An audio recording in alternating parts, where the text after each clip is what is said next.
आचार्य कहते हैं कि मालिश से जिनके शरीर सूखे हैं उनको तो कफ की वृद्धि होती है, और जिनके शरीरों में मोटापा ज्यादा है उनके कफ का अपचय होता है, क्षरण होता है।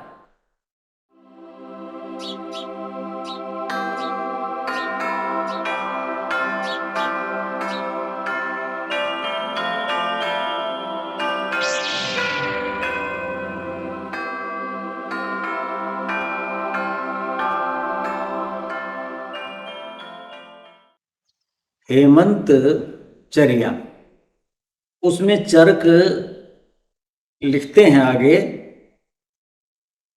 अभ्यंग उत्सादनम मूर्धनि तैलम। क्या कहते हैं आगे पंक्ति में? अभ्यंग, अभ्यंग यानी मोटे रूप से आप मानो मालिश, शरीर की मालिश करना। उस पर पहले विचार करते हैं, अन्यों पर बाद में करें। हेमंत ऋतु में और शिशिर ऋतु में शरीर के अंदर रूक्षता बढ़ती है। पिछले व्याख्यानों में मैंने चर्चा की थी, क्या बढ़ती है? रूक्षता बढ़ती। क्यों? शरीर की जितनी अग्नियां हैं वो सारी जठर में, जठराग्नि में केंद्रित हो जाती है और वो बलशाली हो जाती है। और जो कुछ मिलता है, जैसे कहते हैं ना कंकर हजम पत्थर हजम सर्दी में, यानी अग्नि इतनी बलशाली हो जाती है। जिनके शरीरों में पाचन शक्ति कमजोर है, जिनको भोजन ठीक नहीं मिलता, शरीर कमजोर है, उनकी स्थिति बहुत खराब हो जाती है हेमंत ऋतु। आप देखेंगे कि त्वचा के ऊपर रुक्षता, बालों के अंदर रुक्षता, यानी जहां बाल उगते हैं वहां देखते हैं रुक्षता आ जाती है। एड़ियां फट जाती हैं, पैरों में रुक्षता आ जाती। तो इस ऋतु में अभ्यंग जो मालिश है वो घृताद अष्टगुणम तैलम मर्दने न तु भक्षणे। ये कहा था ना कि गोरस और इक्षुरस का बहुत सेवन करो। तेल की जो मालिश है, तेल का जो सेवन है, यानी मालिश के माध्यम से करना है। क्यों? घृताद अष्टगुणम, घी से 8 गुना लाभ देता है तेल। कैसे? मर्दने, मालिश करने से, न तो भक्षणे, खाने में नहीं। गरीब लोग जो घी खा नहीं सकते वो खाएं, तिल का तेल खाएं। उनके लिए मैंने कहा कि उसके अंदर मधुरस भी होता है, वो बहुत गर्म भी होता है, और बहुत प्रकार के उसके अंदर तत्व है जो सरसों में नहीं होते। लेकिन घी से 8 गुना लाभदायक है तेल। कब? मर्दने, मालिश करने। इसलिए चरक लिखते हैं कि अभ्यंग करना है, मालिश करना। अब मालिश क्या है? त्वचा के माध्यम से तेल शरीर में पहुंचाना है, जिह्वा के माध्यम से नहीं। आई बात समझ में? 5 ज्ञानेंद्रियां है ना, तो ज्यादातर हम चीजें क्या जिह्वा के माध्यम से लेते हैं। लेकिन तेल जो है वो तेल, केरल में तेल चिकित्सा करते हैं, तेल चिकित्सा करते हैं, यानी वो तेल के माध्यम से औषधि शरीर में पहुंचाते हैं। और तेल किसके माध्यम से शरीर में जाता है? त्वचा के माध्यम से जाता है।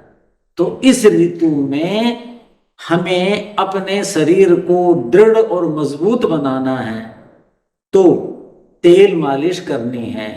तेल क्या है? गर्म होता है, इस ऋतु में गर्म चीज चाहिए।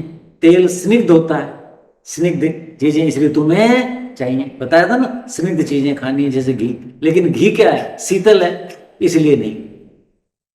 और घी जो है उससे अधिक वायु का नाश तेल करता है।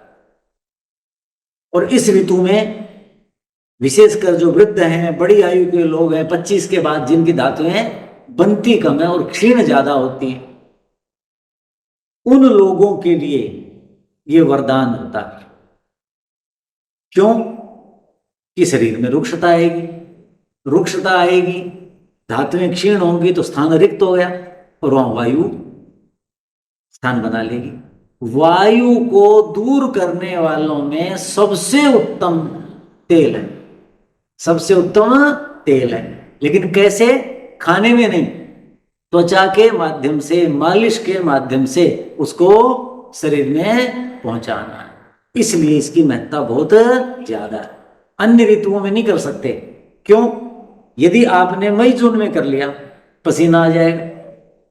15-20 अप्रैल तक कर सकते हो, उसके बाद पश्चिमी हवाएं चल जाएंगी, पसीना आने लग जाता है। और वर्षा और अपना शरद ऋतु यानी 20 जून से लेकर के 20 अक्टूबर तक पसीना आता है, पित्त संचित होता है वर्षा में, और शरद ऋतु में कुपित होता है और ये गर्म होता है और पित्त को बढ़ाता है। और उन दिनों पसीना आएगा तो जो ही आपने त्वचा के माध्यम से मालिश तो कर ली, करते करते पसीना आ जाएगा तो त्वचा में तो गया ही नहीं हो, पसीना उसको बाहर फेंक देगा।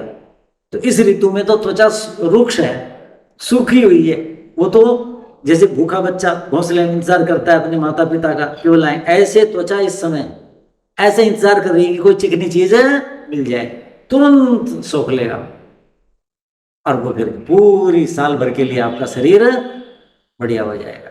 देखो इसके बारे में क्या कहते हैं आचार्य चरक, कहते हैं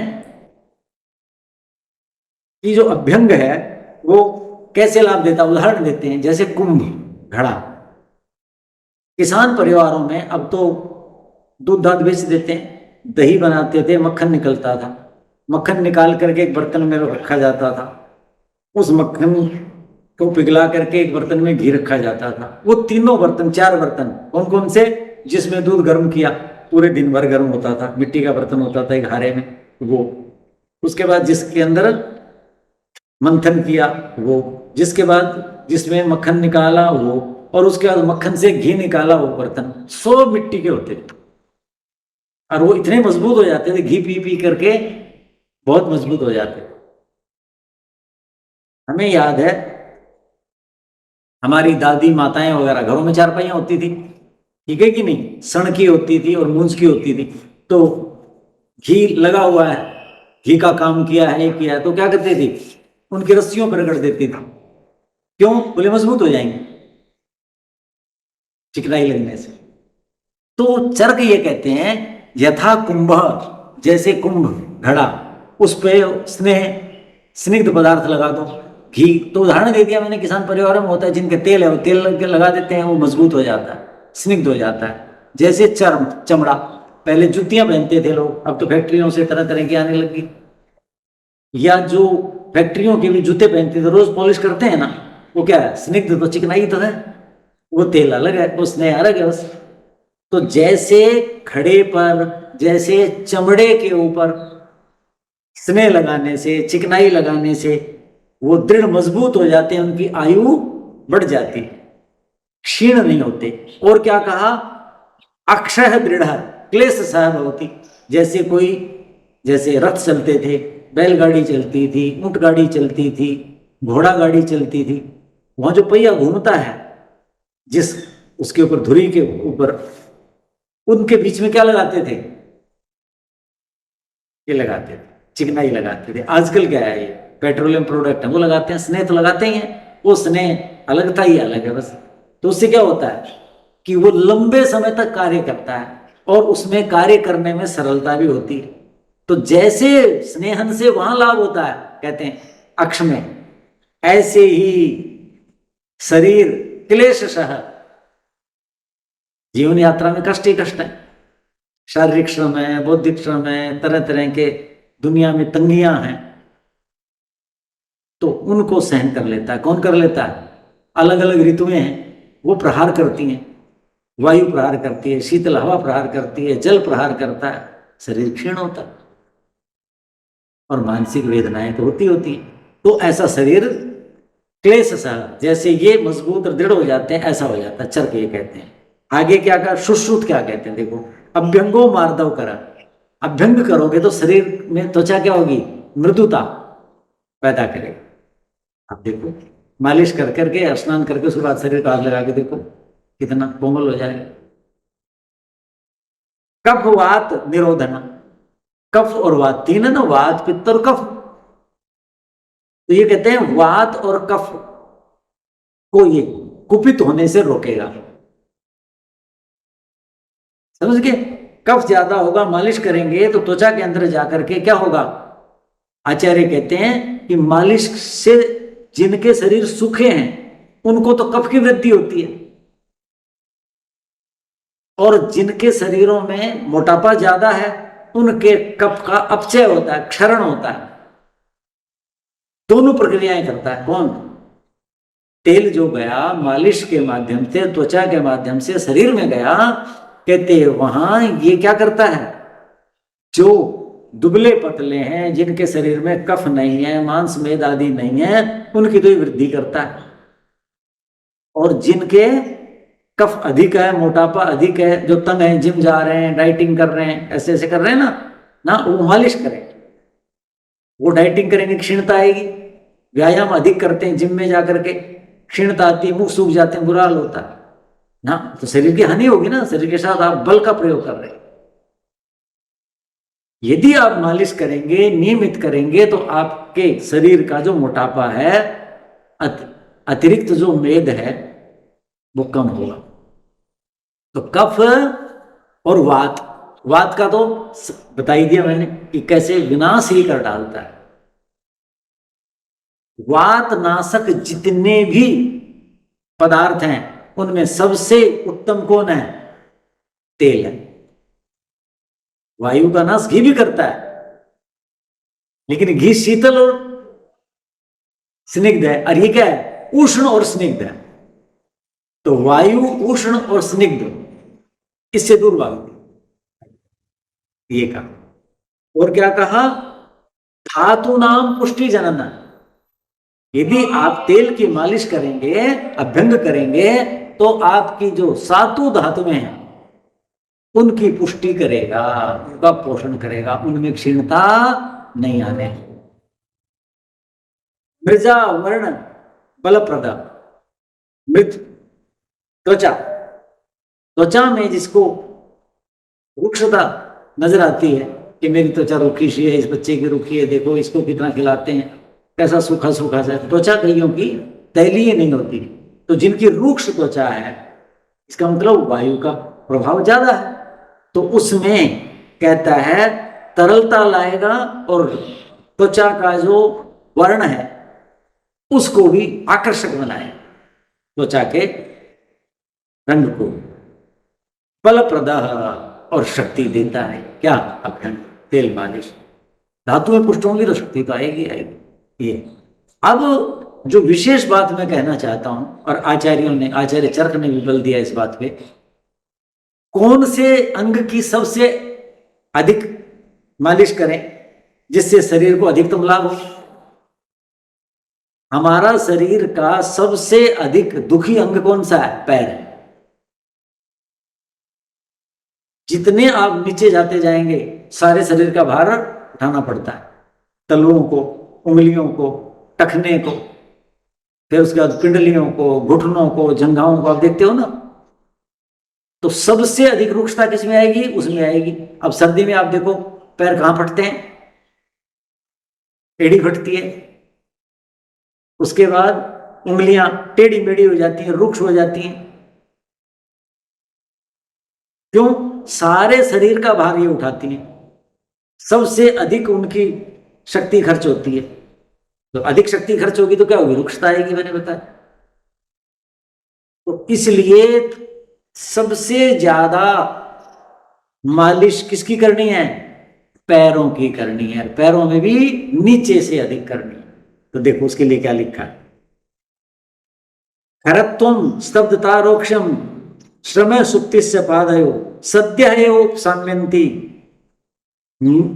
पाद अभ्यंग निषेवनाथ। पाद अभ्यंग, पैर की मालिश का सेवन करें, पैर की रोज मालिश करें, जब भी करें, रोज कर रहे हैं। मैं तो जैसे लगभग रोज करता हूं पूरी उसमें, क्योंकि मेरा शरीर वात प्रकृति का है, ठीक है कि नहीं। तो प्रयास ये रहता है, नहीं तो 5 बार तो होती है पूरे शरीर की, पूरी सर्दी। प्रसंग आ गया तो बता दूं, सबसे उत्तम तेल है तिल का, उसके बाद सरसों का तेल, उसके बाद सरसों का तेल। तो ये कहा खरत्वम स्तब्धता रोक्षम श्रम सुक्ति से पाद। कहते हैं कि पैर में मालिश करोगे तो क्या होगा, खरत्वम, खर कहते हैं रुक्षता को, दरदरापन, रुक्षता, जैसे रूखापन आ जाता है। आप मिट्टी का काम करो, हाथ कैसे रुक्षता आ जाती है, दरदरापन आ जाता है, वो समाप्त हो जाती है पैर की। और पैर में खरत तो होता भी ज्यादा है। क्यों ज्यादा होता है कि मिट्टी लगती है, धूल लगती है और सारे शरीर का भार उठाता है। सबसे ज्यादा गति पैर को करनी पड़ती है। जो बैठे रहते हैं बात अलग है, लेकिन सामान्य मनुष्य सबसे अधिक गति पैर से करते हैं, तो उसमें खरत्व आ जाता है, रुक्षता आ जाती है। ठीक है जी। स्तब्धता, कईयों के पैर सो जाते हैं, पैर सो गया भाई, ये सो गया, वो कभी नहीं सोएगा। इसका मतलब क्या हुआ कि हमारा संसार ढंग से नहीं हो रहा। तेल मालिश करेंगे, अभ्यंग करेंगे तो उसमें लचीलापन बना रहेगा, उसमें रक्त का प्रवाह पूरा होता रहेगा। रोक्षम, जो रुक्षता है, रुक्षता और खरता समझ के, कोमल चीज भी रुक्ष हो सकती है। खर क्या है, दरदरापन सा जो चुभता है, ऐसे ऐसे ऐसे ऐसे रगड़ खाता है। खरत्व का मतलब उबड़ खाबड़ जो था। रुक्षता उस दोनों में अंतर है। कोई चीज उबड़ खाबड़ है लेकिन स्निग्ध हो सकती है, चिकनी हो सकती है। कितनी ऐसी चीजें हैं बहुत कोमल कोमल से, जैसे हमारे मुख आदि हैं या उसके अंदर अलग अलग निकले नहीं हुए होते। तो रुक्षता को दूर करती है। और खरता का मतलब जो उसमें उबड़ खाबड़ बनाता। श्रम, थकान, यात्रा पे जा रहे हैं, व्यायाम कर रहे हैं, कोई भी ऐसे कार्य हैं। अब ज्यादा बैठने वाले हो गए, उसके कारण रोग भी ज्यादा हो गए। क्यों, दूसरे प्रकार के रोग हो गए। जो शारीरिक श्रम से ज्यादा होता है उससे क्या होता है, थकान हो जाती है पैरों को। तो वो पैरों की मालिश कर लें और मालिश के बाद पैरों को गर्म पानी से धो लें और जुरा पैर करके सर्दी में सो जाओ। देखो सवेरे कैसा मिलेगा शरीर। इनको जो लोग शारीरिक श्रम करते हैं, दूर गए, यात्रा की, काम ज्यादा करना पड़ता, दुकान ही है, खड़े ही रहना पड़ता है किसी को, किसी के कार्य धंधे ऐसे, अध्यापक है सारे दिन खड़े खड़े पढ़ा रहे हैं, कितनी ऐसी चीजें हैं ना। तो उससे जो थकान आई, बहुत कारण हो सकते हैं, तो कुछ उदाहरण मैंने दे दी। सुप्तिश्च, और सो जाता है। स्तब्धता और सुप्ति में अंतर है। स्तब्धता क्या था, जड़ता। स्तब्धता क्या था, जड़ता, काम ही नहीं कर रहा, हिलडुल ही नहीं रहा, पता नहीं कैसा हो गया, कुछ पता ही नहीं चल रहा। सुप्ति का मतलब क्या होता है, कुछ समय के लिए वो निश्चेष्टता हो गया, फिर चेष्टा हो जाती है। और स्तब्धता क्या है, जड़ता, जड़ सा हो गया। कईयों के पैर होते हैं ना बिल्कुल लकड़ी जैसे हो जाते हैं।